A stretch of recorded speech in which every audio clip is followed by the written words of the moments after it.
bonsai surrealis. Bonsai surrealis itu apa?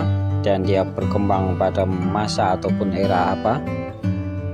Lalu kemudian bonsai surrealis panorama itu seperti apa teman-teman? Kita akan bahas dalam video kali ini. Let's go.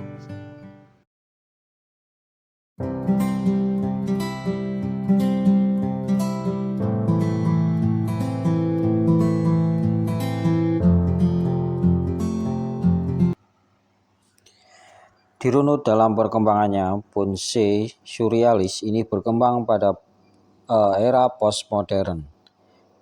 Nah, di mana di masa era postmodern seperti sekarang ini, karya seni bonsai bukan lagi menjadi monopoli kalangan atas dan menengah saja. Seni telah menyentuh dan berkembang hingga lapisan masyarakat yang paling bawah.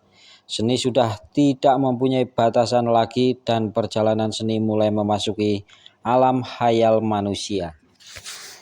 Kemudian muncullah teori-teori abstrak pada bonsai di era postmodern ini, di mana pengolahan dan penataan garis-garis imajinasinya pada seni bonsai dapat menimbulkan perbedaan daya khayal.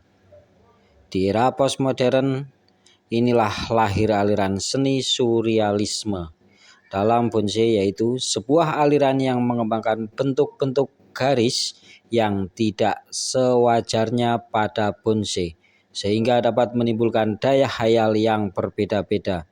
Garis imajinasi atau garis khayal tersebut ditata dan ditampilkan tidak hanya pada satu bidang anatomi saja, melainkan juga pada bidang anatomi lainnya.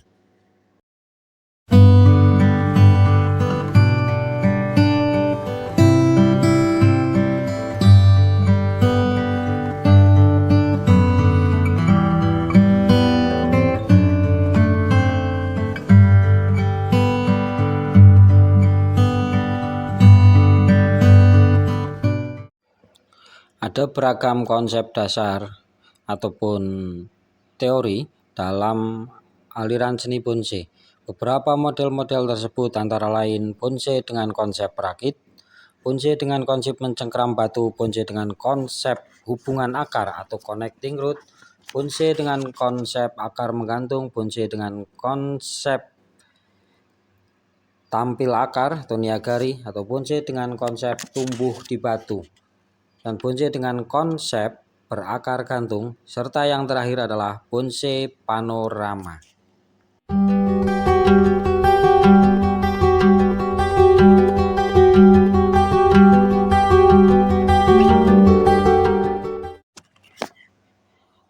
Ilustrasi pada video kali ini menampilkan konsep bonsai panorama.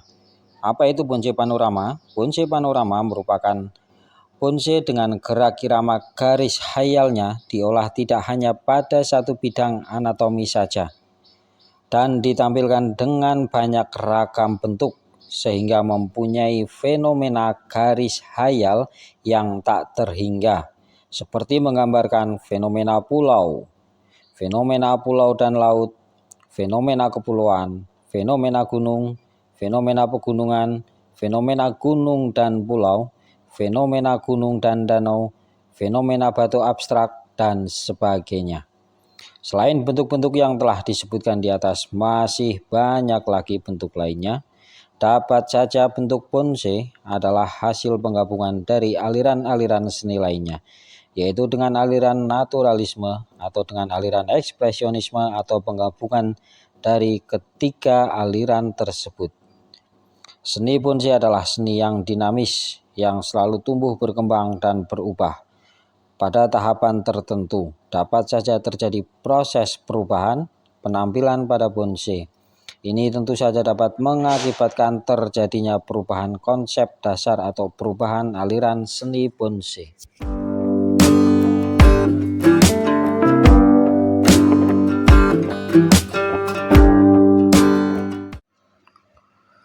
Secara sekilas, ketika kita melihat bonsai dengan konsep surrealis panorama atau bonsai panorama, secara sepintas akan terlihat sama dengan apa yang disebut dengan painting. Namun di sini terdapat banyak sekali perbedaan, di mana bonsai panorama titik poin utamanya adalah pada bonsai atau pohon-pohon yang digambarkan, yang dibentuk, yang diprogram dalam sebuah wadah tertentu. Jadi titik poin utamanya adalah pada nilai atau bentuk dari pohon itu sendiri. Nah, kemudian untuk aksesoris yang lainnya ini hanya sebagai aksesoris pendukung. Jadi yang ditonjolkan, yang dinilai, yang ditampilkan utama tetap pada pohonnya, dan kemudian digabungkan secara keseluruhan dalam sebuah wadah atau pot yang akan menimbulkan kesan-kesan tersendiri seperti kesan fenomena kepulauan, fenomena batu abstrak, fenomena pegunungan dan pulau dan lain sebagainya. Inilah yang membedakan antara bonsai painting dengan bonsai konsep bonsai panorama atau surrealis panorama.